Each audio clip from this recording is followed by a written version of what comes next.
July 8, 1853. 4 ships sail into Tokyo Bay. American, steam-powered, black-hulled. Japan calls them Kurofune, the black ships. Japan has sealed itself from the outside world for 2 centuries. It has laws against contact with foreigners. Some versions of those laws carry the death penalty. Commodore Matthew Perry does not care. He sails in anyway. He does not fire a shot. He does not need to. The ships alone are the argument. 4 ships. The world changes. Japan opens. It is never the same again. 92 years later, 258 combat ships sail into the same bay, not 4, 258. Battleships, carriers, cruisers, destroyers, submarines riding on the surface for the first time in years. The white wake of the Third Fleet cutting across the same grey water where Perry's black hulls once turned on their anchors. The armada stretches until ships disappear over the curve of the bay before the line ends. MacArthur anchored the USS Missouri in the exact spot where Perry first came ashore. He had read the history. He knew what he was doing. On the Missouri's starboard bulkhead, already mounted before dawn, is Perry's own ensign, the flag he flew from the USS Powhatan in 1854. Rushed from the Naval Academy Museum in Annapolis, hung backward because that is the only way to display it correctly on this side of the ship, sealed under glass. The circle was already drawn before anyone signed anything. The ceremony the world is about to watch, broadcast by radio across every continent, witnessed by 225 correspondents and 75 photographers, will last 23 minutes. It appears serene, formal, the natural conclusion to the bloodiest war in human history. That appearance is constructed. As the delegates take their places on the Missouri's teak deck, American fighter planes are circling invisibly overhead in the cloud cover, their bomb bays ready. Every anti-aircraft gun on the ship is fully manned, at every position except those directly above where the delegates will stand. General Carl Spaatz has given the authorization. If a Japanese aircraft breaks through, if this ceremony is chosen as the site for a final act, everyone on that deck dies together. The ceremony of peace is staged inside a kill zone. The wait of that morning begins 15 years earlier. Japan's military had been moving across Asia since 1931, Manchuria first, then China, then a cascade of conquests that stretched from the Pacific Islands to the borders of India. The war that Americans came to understand as theirs began on a Sunday morning in December 1941 when Japanese aircraft sank or damaged 8 battleships at Pearl Harbor and killed 2,403 people before breakfast. What followed was 4 years of a particular kind of war. Island by island, reef by reef, an estimated 161,000 American soldiers and sailors died in the Pacific. Japan lost approximately 2 million soldiers. 800,000 Japanese civilians died, a quarter of them in the 2 cities that vanished under atomic fire in August 1945. 50 million dead in the war as a whole.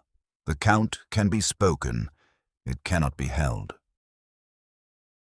Among the 258 warships in the bay that morning are the USS West Virginia and the USS Detroit, the only 2 American vessels present at both the attack on Pearl Harbor and this surrender. The West Virginia had been struck by Japanese torpedoes on December 7, 1941. She went down in the shallows of Pearl Harbor, salvaged, rebuilt, returned to service, and now she sits at anchor in Tokyo Bay. Not as symbol, as ship, as fact. The ceasefire itself had been fragile. When Hirohito ordered Japan's forces to stand down on August 16th, Tokyo acknowledged it would take time for the order to reach every command. 48 hours at minimum in the home islands, 12 days in some outer territories. In places where Japanese units refused to believe it, fighting continued. The war was ending in stages, like a fire going out unevenly. Thousands of Allied prisoners of war were still in Japanese camps when the formal surrender was signed. From August 27th, Allied aircraft had begun dropping supply bundles over those camps: food, clothing, medicine, leaflets saying, "The war is over, help is coming." Men who had been held since 1942 looked up at planes that now dropped provisions instead of bombs. 2 of those prisoners are about to step onto the Missouri's deck. MacArthur understood what most generals did not. History needed to be staged. He was 65 years old. He had spent 40 years building the performance of himself. The crushed cap, the aviator's sunglasses, the corncob pipe, the phrasing designed for posterity. His sense of destiny was not vanity in the ordinary sense. It was a vocation. He believed he was moving through events that would outlast him, and that his job was to shape how those events would be remembered. So he chose the ship carefully. The USS Missouri, named for Truman's home state, christened by Truman's daughter Margaret, the last battleship commissioned in the United States Navy. She had screened the carrier task forces at Iwo Jima and Okinawa. She had survived a kamikaze strike.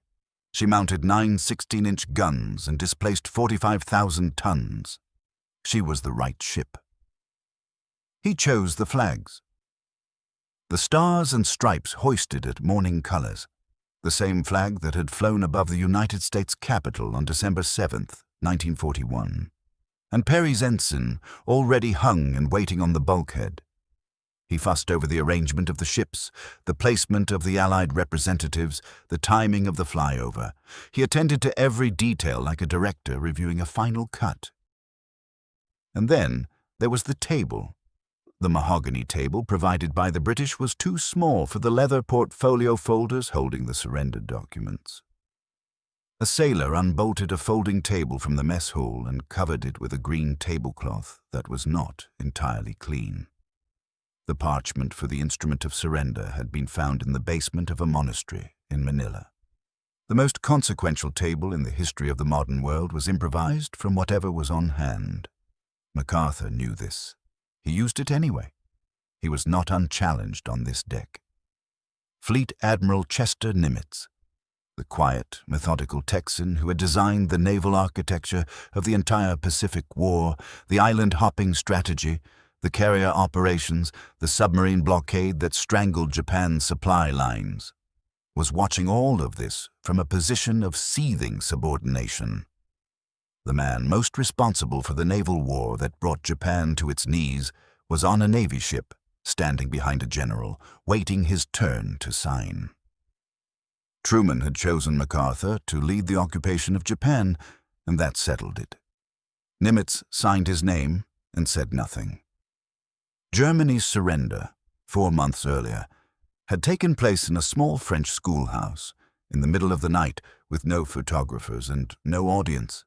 MacArthur intended something categorically different. He was not recording a historical moment. He was creating one.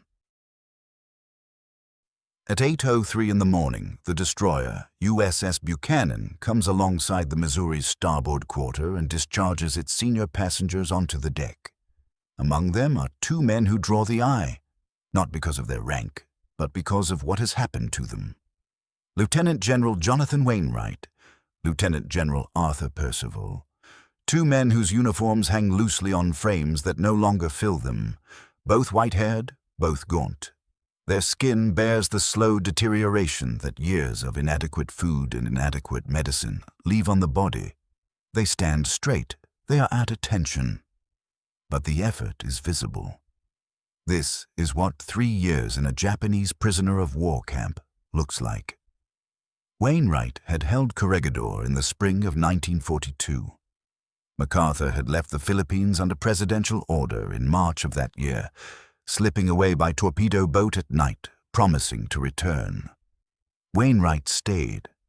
He commanded what remained, stretched his men as long as supplies held, and in May 1942, with no relief coming and no options left, he surrendered.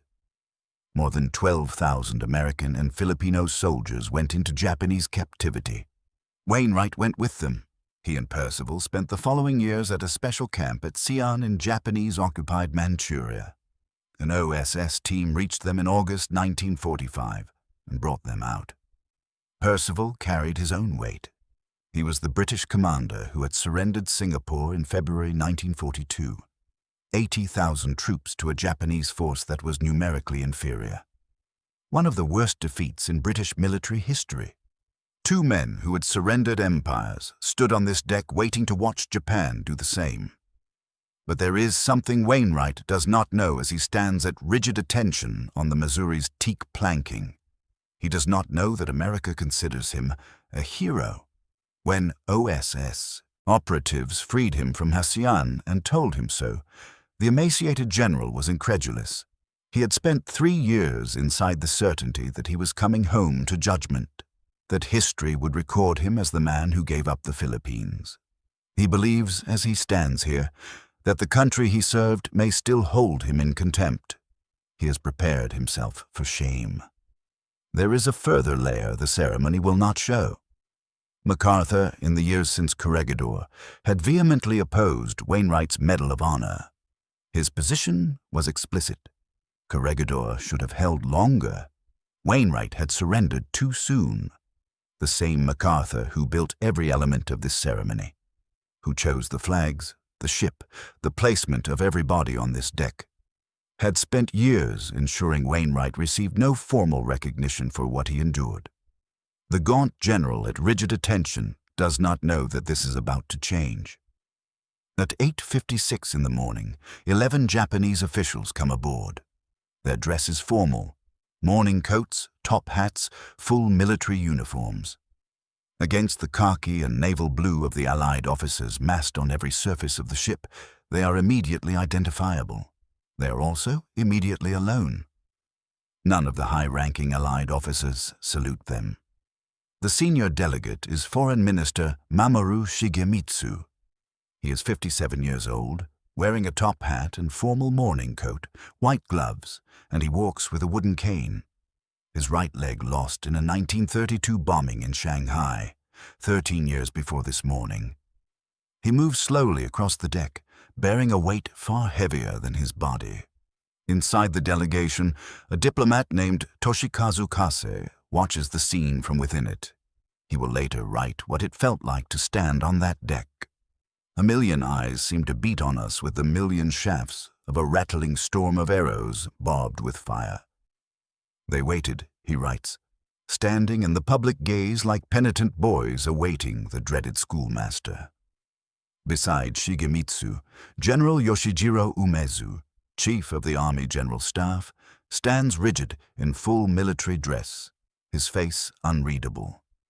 It is said he wept privately when the emperor announced Japan's capitulation. Those present swear his aides were weeping as he signed. Shigemitsu was not a militarist. He had privately opposed Japan's path toward war. He was a career diplomat representing an emperor and an institution rather than his own convictions. He had hobbled to the gangway. He had climbed the ladder. He was here. The weight of what is about to happen lives on both sides of the table. The ceremony begins at 9:02. What no one on the deck can see are the fighter planes in the cloud cover above. They are there, circling, invisible.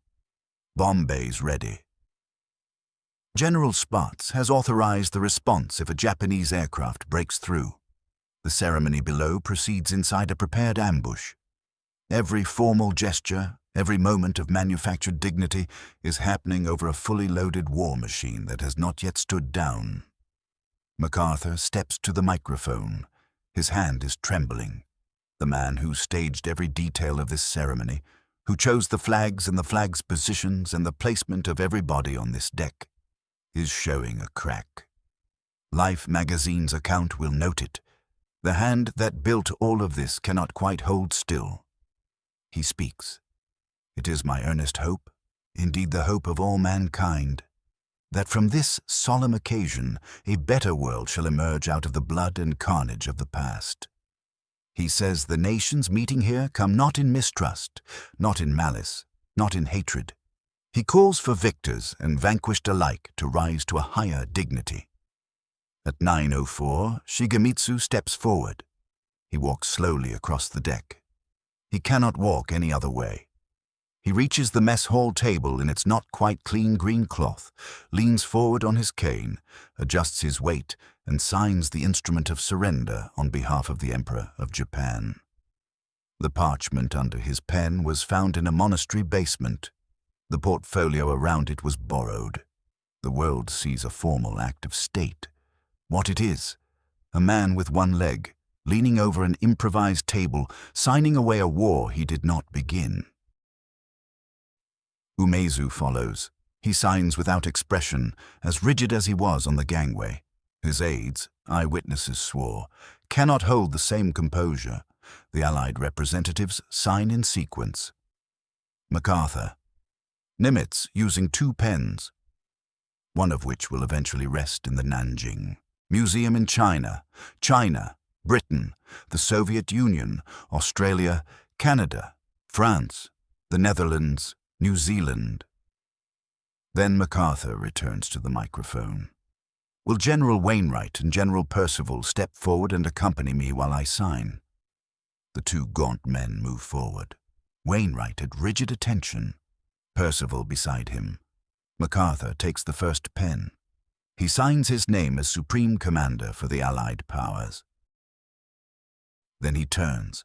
He holds out that first pen to Jonathan Wainwright, the man who expected disgrace, the man whose medal MacArthur had blocked for years, the man who had spent 3 years in a camp in Manchuria, preparing to come home to contempt. The first pen. Wainwright later called it a wholly unexpected and very great gift. The generosity was real. The recognition was real. So were the years MacArthur had spent opposing it. His stated conviction that Corregidor should have held longer, that the surrender had come too soon. The same hand that extended the pen had, for years, withheld the medal. The ceremony records the gesture. The history holds both. The British representative, Admiral Bruce Fraser, attempts to imitate MacArthur's gesture, distributing the signing pens to his own witnesses. MacArthur's aides retrieve those pens before Fraser's witnesses have left the deck. General Jimmy Doolittle, watching, turns to the officers beside him. "I see," he whispers. "The British are still lend-leasing our equipment." A ripple of laughter crosses the deck. MacArthur steps to the microphone a final time. These proceedings are closed. The sound begins to the south and east, low at first. A drone at the edge of perception, then it builds. 349 carrier aircraft fill the sky over Tokyo Bay in mast formation, sweeping in from the fleet that waited offshore. They pass overhead, and the deck briefly darkens. Then come the B-29s. 462 Boeing B-29 Superfortresses stream overhead in formation, their engines filling the bay with a sound that has no comparison in human experience. These are the aircraft that burned Tokyo, that leveled Osaka and Kobe and Nagoya, that carried the weapons to Hiroshima and Nagasaki. They are the physical expression of why the 11 Japanese delegates signed what they signed this morning, and now they fill the sky above the deck where those delegates still stand, the ink barely dry, watching the instruments of their nation's ruin pass in procession overhead. Thousands of sailors stand at attention on hundreds of warships. The roar rises and holds. Lieutenant General Kuzma Derevianko is also watching. He signed the surrender document for the Soviet Union minutes ago. He is watching 462 superfortresses fly directly overhead. MacArthur knew he would be watching. The B-29 was the weapon Japan could not match, could not intercept at altitude, could not defend against. It was also the weapon the Soviet Union did not possess. MacArthur, who staged every element of this ceremony with precision, had ensured the Soviet delegation an unobstructed view. The ceremony of peace had ended. The next era's opening statement was being delivered at altitude, in formation, at roughly 350 miles per hour. The Cold War had already begun. The ink was proof. 4 days after the ceremony, Colonel Bernard Thielen boards a transport aircraft in Tokyo, carrying the Allied copy of the Instrument of Surrender.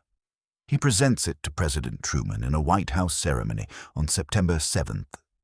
It goes to the National Archives, exhibited alongside the regional instruments of surrender signed in the Philippines, Korea, and Southeast Asia.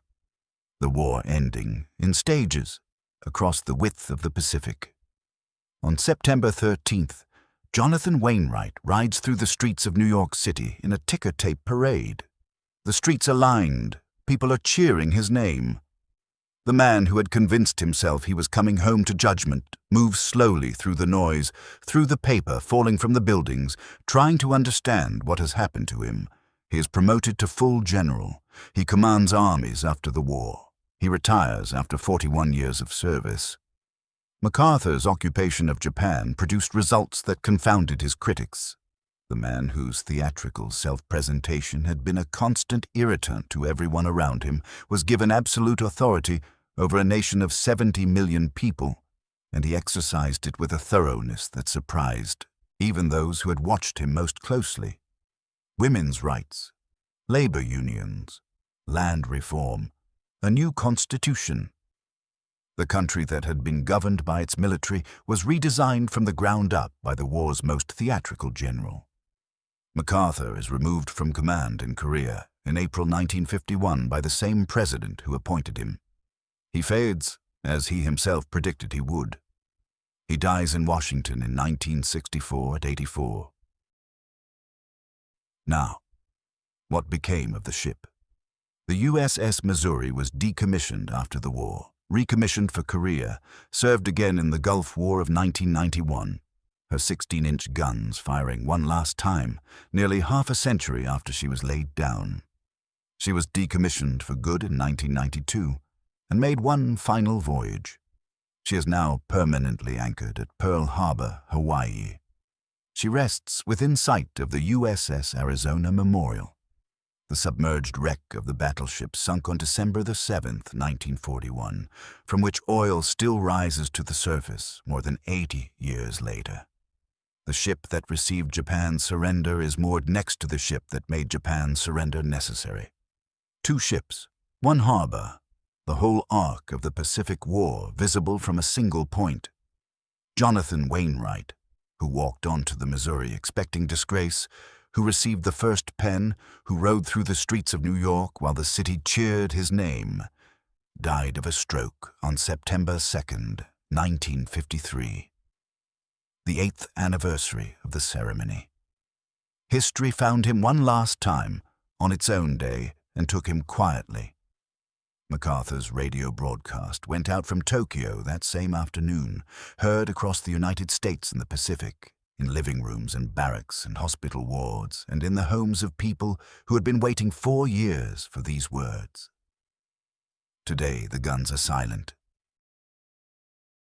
4 ships became 258. The bay remembers everything.